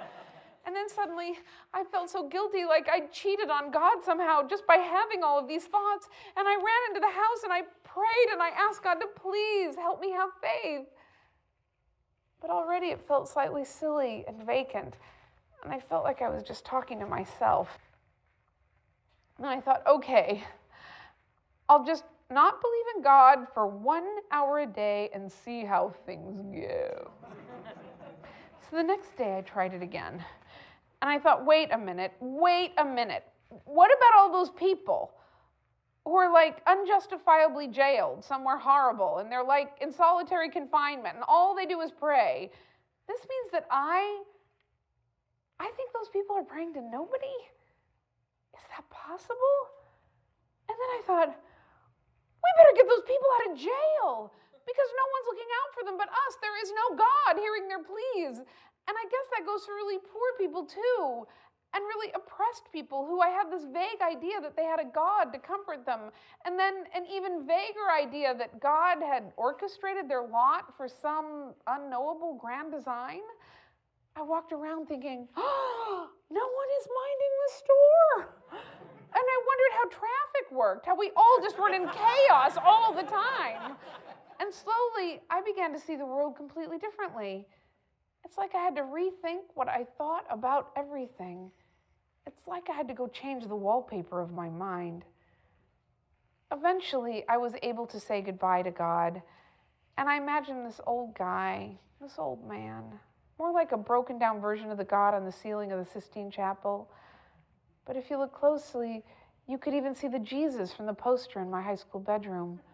But older, much older, with long gray and white hair and lots of lines on his face. An old hippie who still smoked. And at one time, he seemed so all-powerful and all-knowing and all-protective. And now, He just seemed a little stinky. And I could just see him sitting on his suitcases near the front door of my house. And I went to him and said, "I'm sorry, God. It's not you. It's me. It's just, I don't think you exist.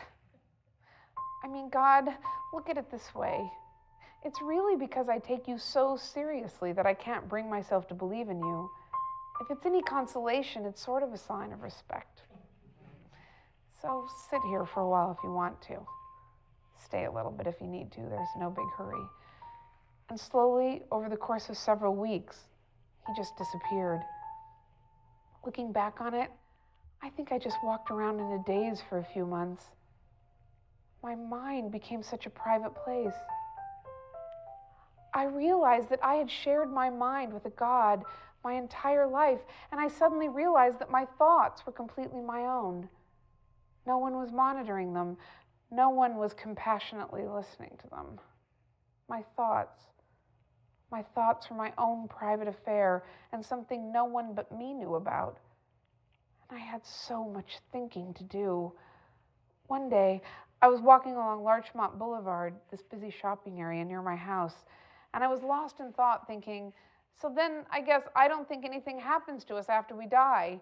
Consciousness fades and stops like every other organ, so people just die. And then I thought, wait a minute. So Hitler just died? Nobody sat him down and said, "You screwed up, buddy, and now you're going to spend an eternity in a fiery hell." So Hitler just died.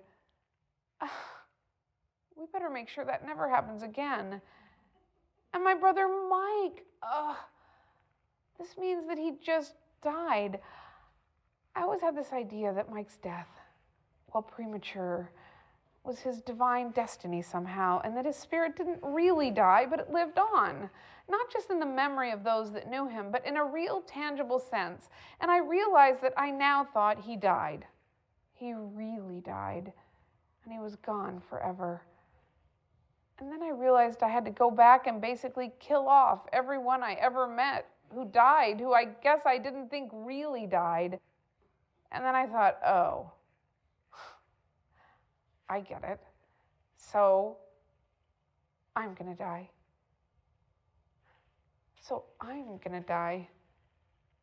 And I sat down on a bench and I watched people bustling by and I thought, wow, life is so cheap and so precious. So I'm just another animal on Earth, just a type of primate, the third chimpanzee, better at using tools and able to talk. And then I am going to die. And there will be eons of time when I will not exist, just like the eons of time before I did. I'm in my 40s, about halfway through my life, I hope. At this moment, the sun and the earth and I are all middle-aged, just an animal on a planet in a solar system, nothing special. But then, I think about it this way. The Earth is 4.5 billion years old, and for the first billion years on Earth, there was no life at all, nothing. And for the next 3 billion years, there was just algae and archaeobacteria, dull green and brown primordial slime for 3 billion years. And then just 500 million years ago or so, boom, complex life came on the scene. Plants and animals, including us, who've been around for what? 100,000 years to 1,000,000 years or so, depending on what you consider to be human. I mean, if Genesis is a metaphor for creation, that metaphor is way off. God would not be creating man on the 6th day, but like the 6,000th day. And all of humanity would have been here for less than a minute. Actually, less than a second. Adam and Eve are just blinking their eyes, barely awake. So if you think about it, even if simple life exists readily all over the universe, it could be that any type of complex life is fairly rare. And then when you think how eyes have evolved over and over again, or how flying has evolved over and over again, but a species with a brain like ours, able to use language and tools the way we do, well, that's happened only once in 4.5 billion years on Earth. I mean, it's not so improbable as to be impossible given all the time involved and all the different ways that species have come up with to try to adapt. But still, it's got to be pretty rare for animals like us to turn up. And in my DNA is a history of this life on Earth, not just back to the African Pliocene, but even farther back to when we crawled out of the pond. And then even farther back from that, when there were only single-celled organisms, all told in the cells of my own body. And to think that I get to live at a time when I can know and understand that, it makes me feel so lucky. Then I started thinking about all the little happenstances, all the random little moves which resulted in me being alive, me in particular at this very moment, not just of my parents' meeting, but even of the millions of sperm against the hundreds of possible eggs. I thought about this randomness multiplying, my parents, their parents, Tom meeting Marie in Yakima, or Henrietta meeting Will on that cruise to Cuba, and then their parents and their parents and their parents, and all the ways it could have gone one way, but it went the way it went, and all the possible people who could just as easily be here in my place. Richard Dawkins wrote, "Certainly those unborn ghosts include poets greater than Keats, scientists greater than Newton. But in the teeth of these stupefying odds, it is you and I, in our ordinariness, that are here." I suddenly felt very deeply that I was alive with my own particular thoughts and my own particular story in this itty-bitty splash of time. And in that splash of time, I get to think about things and do stuff and love people and walk along Larchmont Boulevard with my coffee if I want to, and then that's it. I walked to my car and I had a ticket. My time had expired. And I got in the car and I turned on the radio and there was that old Peggy Lee song. It used to be my mom's favorite. And I suddenly had this memory of us in the kitchen and that song coming on the radio and my mother flipping hamburgers and dancing around the kitchen, taking care of all of her kids. So there is my friends, then let's keep dancing. Let's break out the booze and have a ball. If that's all there is. I went to Spokane to visit my parents. My dad walked to church every single morning to Lourdes Cathedral for their 6:30 a.m. Mass, and then he took the bus back home. On days that I was in town, I always went with him. My dad was really fun to walk to church with. He had this special way of walking downtown that took him past his favorite store windows, and he could see if they changed things. On the bus ride home, we would usually muse over the wording of certain prayers or recitations in the Mass. My dad loved it when the priest said, "Satan, who prowls through the world for the ruin of souls." We both agreed that it was that word prowls that made that phrase just perfect. Later that day, I told my parents that I'd stopped believing in God. They just looked at me blankly. Sometimes I feel so sorry for my parents to have me as a kid. Sometimes I feel so thankful that my parents had a lot of kids. My mother said, "This doesn't mean that you've stopped going to church now, does it?" I suddenly felt so guilty about this religion, my parents' religion, this religion that they had given us kids, which I was now basically handing back to them. I went to a conference in Washington, D.C., put on by the Center for Inquiry, this nonprofit group that promotes science and critical thinking. A lot of people spoke at the conference, and then I got to give a speech too, which included my views on God, and the Associated Press covered it. And the Wire story was picked up by my hometown paper, Spokane, where I'd recently hosted the Catholic Charities Luncheon, where I'd spoken repeatedly at my Catholic high school, and where my parents took such pride in their Catholicism and in their children, and who I believe now in retrospect felt that my Catholicism was what connected me to my hometown, to my social class, and to them, in spite of having moved so far away. So one day, weeks and weeks after this speech, and without me even knowing that this article even existed out there, my parents got up and went out to get their morning paper. And there I was in the back of the front section, a big picture of me, and in bold letters in huge type, it said, "Sweeney loses her religion." And the first two sentences of the article were, "Julia Sweeney has come out of the closet, period, as an atheist, period." It was the local angle, and they led with that. And then the article went on and talked about the conference in general and barely even mentioned me again.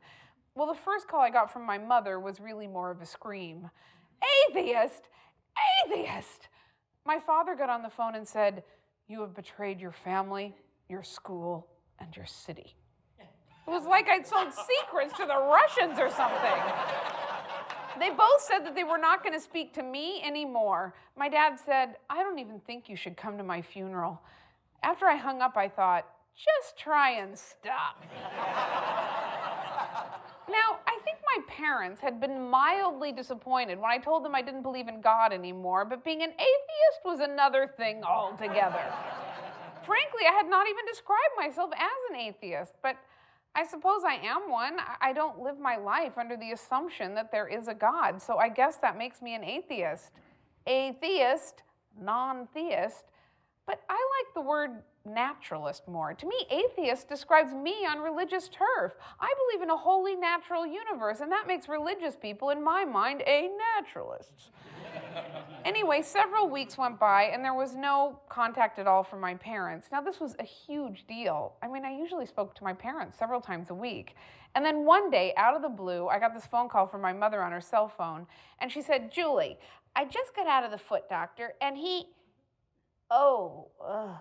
There was a pause. She'd forgotten she wasn't speaking to me anymore. That began a series of sporadic phone calls that I would get from my mother, sometimes in the early hours of the morning. Once at like 5:30 in the morning, the phone rang, and I picked it up, and my mother said, "Why can't you just say you're still searching?" I said, "Well, I am searching, if what you mean by searching is a continual yearning to understand better. But when it comes to God, don't you just have to decide for yourself at one point or another? I mean, the way you look at the world if you believe in God is so different than the way you look at the world if you don't." And she said, "Well, then why do you have to tell people about it? Everybody knows that there are those few people out there who don't believe in God, but they keep it quietly to themselves. Last night, your father said he even wishes you'd announced you were gay. At least that's socially acceptable." To my parents, it was like I was rejecting them personally, or like saying that I wasn't Irish anymore, or worse, that I wasn't American anymore. Once I picked up the phone and my mother said, "Where do you get your peace?" And I repressed the urge to be sarcastic. I said, "Well, I guess I do have less peace. I mean, I don't think everything works out for the best, or there's some big grand plan. I don't think everything happens for a reason other than a tangible, actual reason. And the sad things in life, well, they seem even sadder. But I don't know, I guess I just learned how to live with it." And my mother said, "Oh, Julie, I just want you to be happy. Aren't you just depressed all the time?" And I said, "No, it's kind of turned out to be the opposite for me. The smallest things in life just seem astounding to me now. I'll look at a bridge and I'll think, hey, we figured out how to make that bridge. Look at all the knowledge that we've accumulated." Or like I used to think, there are no coincidences. And now I think, there are coincidences. Wow, coincidences. I mean, Mom, if this is all there is, everything means more, not less, right? Eventually, my dad called me and he said, "Listen, it's all right. I disagree with you, but I am proud of you for saying what you really think, even though I think Satan might be prowling the world for the ruin of your soul." He said, "Oh, maybe he's just sauntering." And he said, "Lurking." And I said, "Meandering?" And he said, "But with a sinister intent." I said, "Oh, Dad, now I need to tell you and Mom something truly important. Can you get Mom on the other line?" And my mother got on and said, "Now what? I'm afraid." And I said, "Mom and Dad, I'm about to have a baby." And my mother said, "But you can't have children." And my dad said, "And you aren't married." And I said, "Mom and Dad, it's a miracle."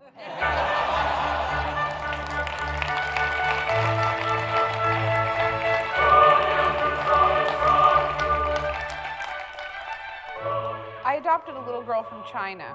Her name is Mulan. Lots and lots of people told me how she was destined to be my daughter by the universe and how God had planned our union. But frankly, it's a lot more meaningful to me that out of all the kids who just as easily could have been mine, it's us who ended up together. Here she is in the vastness of all space and time, my kid. Mulan just so happens to be beautiful. After one party where people were just fawning all over her, as we drove home, I said, well, you're very pretty. You're not going to have to develop a personality like your mother had to. One person said, she's so beautiful. When you look at her, you just know there is a God. And I thought, because if she were ugly, then there would be no God? Of course, my parents were immediately in the thrall of Mulan, and having her allowed us all to have this whole other wonderful relationship together. My father started calling Mulan his little pal, just what he called me when I was a kid, and the two of them would take naps together on his bed, and it was hard to tell which of them was snoring louder. My father was ill. He had emphysema, and as the doctors predicted, it was getting worse and worse. He also had heart problems and diabetes. A lifetime of smoking and drinking were finally exacting their price. At the same time, although admittedly not on the same level of concern, my cat Rita was also very ill. An old-age thyroid condition had whittled her from a high weight of 21 pounds down to 6. She stopped grooming herself and started to lie around all day in just one little spot on the rug. It was like she was an old lady in a stained housecoat with curlers in her hair saying, "I don't give a shit how I look anymore." It's like, oh God. My father got weaker and weaker, and eventually he had to be on oxygen 24 hours a day at the highest potency. Mulan and I started to fly up to Spokane every single month to see him.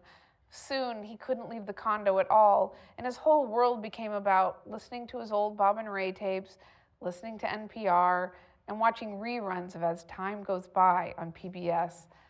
It was hard to tell if it was truly near the end or not. In fact, we had been expecting my dad to be going at any time for years and years.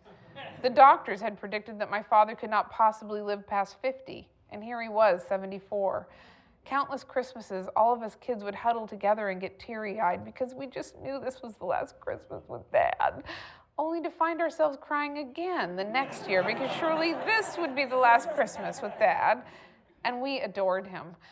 Finally, a couple of weeks after one visit, my mother called to say that my father was unconscious. When I got back to Spokane, my mother and the hospice nurses were caring for my father in this hospital bed in the middle of the living room. It was basically a death watch. The family was starting to arrive.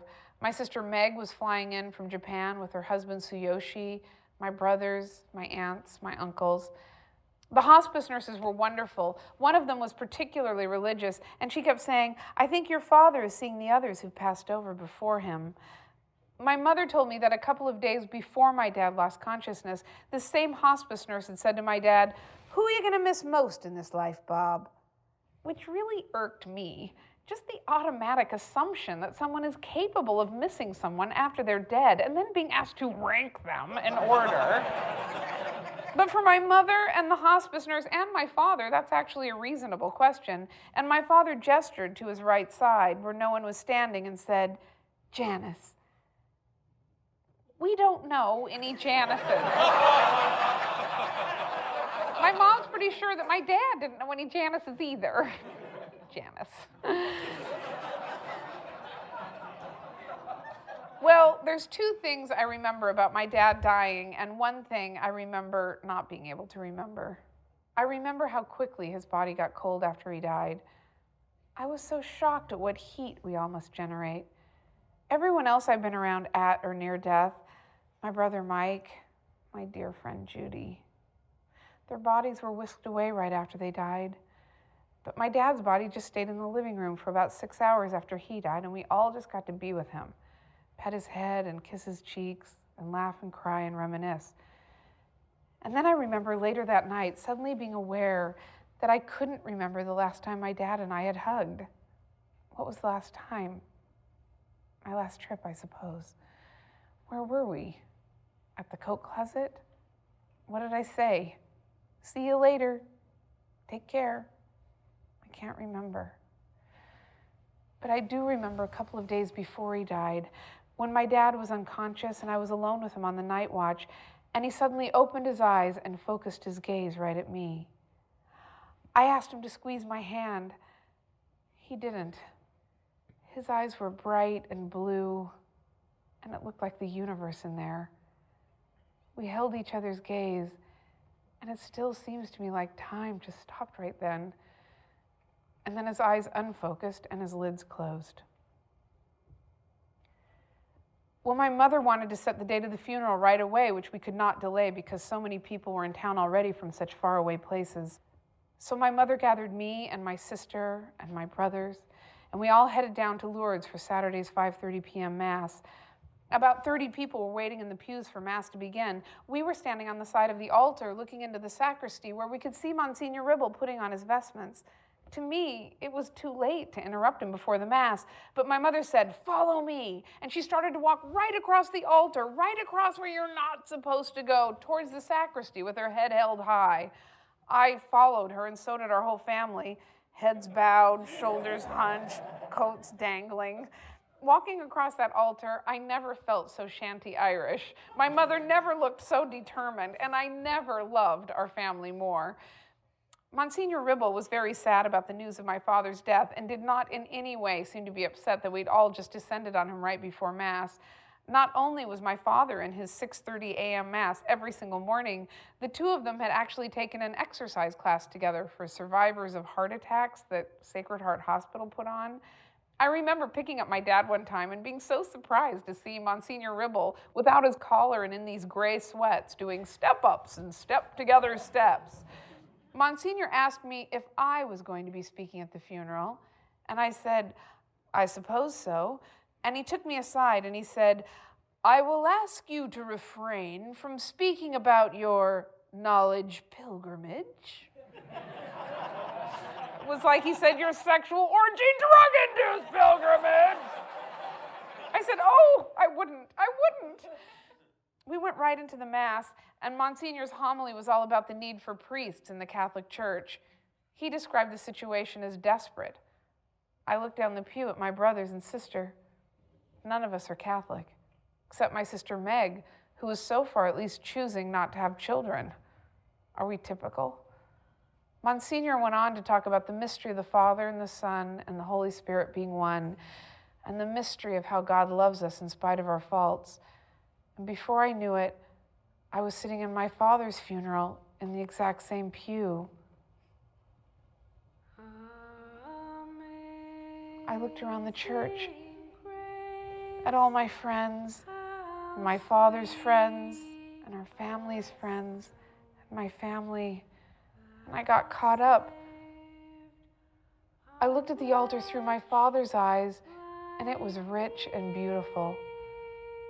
I was baptized in this very church when I was 1 week old. In so many real ways, I'll never stop being Catholic. Christianity helped shape my brain. It suddenly seemed inevitable to me that after all this searching, I would now return to the Catholic Church. I unexpectedly felt right back where I started, surprised, like Dorothy back from Oz. After all, when I left the Catholic Church, I didn't realize I was going to be giving up on God altogether. I just thought I would find some other church that made more sense to me. Maybe this time it would be more meaningful somehow because I wouldn't be debating all the time over what I believed and what I didn't believe. I would know that I just didn't believe in any of it. After all, maybe objective reality isn't the most pleasant prism through which we can view this world. And maybe by using fantasy, we can allow ourselves to glimpse at something even greater than we otherwise would be able to. Let's face it, truth is such a poor competitor in the marketplace of ideas, and the love and the community in this church are real and potent, even if God isn't. Well, we had the wake across the street from the cathedral at the Spokane Club. I got up and said, "I wish my dad could be here tonight to see his family and friends. He would have loved this party so very much." I had no idea that I had just said something quasi-controversial, and over the evening, several people came up to me and said, "I think your father is here." right now, right in this very room. One person came up to me and said, "You know you're Jewish, right?" And I said, "What? Do you know something about me that I don't know about me?" And he said, "No, it's just that Jews are sort of expected to wrestle with the idea of God. Even if you don't want to, it's almost like an obligation. You would fit in perfect." Well, I went outside and I looked at Lourdes Cathedral in the moonlight, and I thought, I can't rejoin this church. I would start listening to the words again, and it would just drive me nuts. But I do wish there were a beautiful building where I could ritualize the transitions in my life and in my daughter's life with great music and great art. But where what we know about the world just isn't blatantly ignored. You know, a few months ago, Stephen Hawking came out and said that his theory that black holes obliterate anything that falls into them, probably his greatest contribution to science, the theory that much of his particular fame and reputation is based on, probably isn't right. Wouldn't it be great if the Pope could just do the same thing? If he could just come out and say, "Oh my, I've been reading what science shows us about our spectacular but very humble place in this universe, and it is thrilling and mind-boggling beyond all imaginings. It makes the Bible so puny and uninspired and even less poetic by comparison. I am terribly sorry. I sincerely misunderstood so much. I almost wish there were a God so that I could be punished for all of the suffering that I have caused human beings. But since there will be no cosmic punishment for me, I think I'll spend the rest of my life working in a family planning clinic in Latin America." Good day. Well, Mulan and I came back to Los Angeles after my father's funeral, and 2 days later, our cat Rita died. Mulan understood death at this time like a 4-year-old understands death, which means not really getting it. It's like people and animals are suddenly gone, but, you know, they got to be somewhere. Sometimes she'd say to me, "Why didn't Grandpa come to his big party?" And I resisted the urge to say, "Some of the people thought he was." Well, a couple of weeks later, there was a knock at my front door, and who was there but 2 Mormon missionary boys, and they said they had a message for me from God. I said, I actually already got my message from God. About 3 years ago or so, a couple of Mormon missionaries stopped by here, and, you know, they basically changed my entire life. And they said, "They did?" And I said, "Yeah, because of them, I don't believe in God at all anymore." I mean, they probably didn't affect me in exactly the way they might have hoped, but for me, it has been a very exciting journey. They didn't seem nearly as excited as I was. Well, on Father's Day that year, Mulan and I and our new dog, Arden, went hiking in Runyon Canyon, which for us means walking very slowly uphill with a lot of rests. And we got to this one place called Inspiration Point that looks out over the city, and Mulan ran up and said, "Mom, look, it's the whole world. Where's China?" And I said, "Oh, honey, you can't see China from here, but if you look way out there, you can see Santa Monica." We started up the hill again, this much steeper part. Mulan was just ahead of me. And she said, "Who's Santa again?" And I said, "Oh, you remember, honey. He's that guy at Christmas time, that made-up, pretend, mythological guy." She whipped around on the hill so she was at eye level with me. She said, "Mom, Santa lives at the North Pole and brings you presents on Christmas if you're good?" And I said, yes, that's exactly right. My mother says Mulan is going to grow up to be a nun, and that's how God is going to get his revenge on me. Who knows, maybe Mulan will be a nun, but I hope that I can teach her that true mystery is really all around her. Because, you know, the church really has it all backwards when it comes to mystery. In fact, it trivializes the very thing it claims to represent, the awe-inspiring grandeur of true deep mystery. We live on a planet, spinning about in a wondrous universe without any apparent purpose, and the mystery of why there is something rather than nothing is a question we'll probably never know the answer to.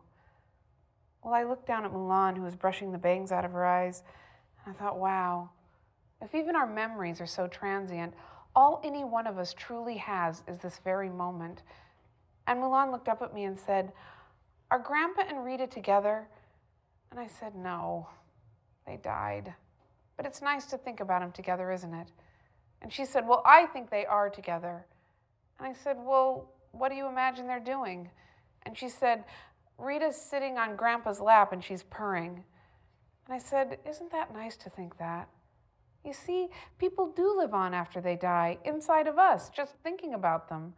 And she said, "What I think about is in my head?" And I said, "Yes, that's your brain. Anytime you want, you just think and think and think about whatever you want." And she said, "Well, I'm thinking about Legoland." And I said, "Legoland?" And she said, "Legoland." And I said, "All right, sounds like a plan."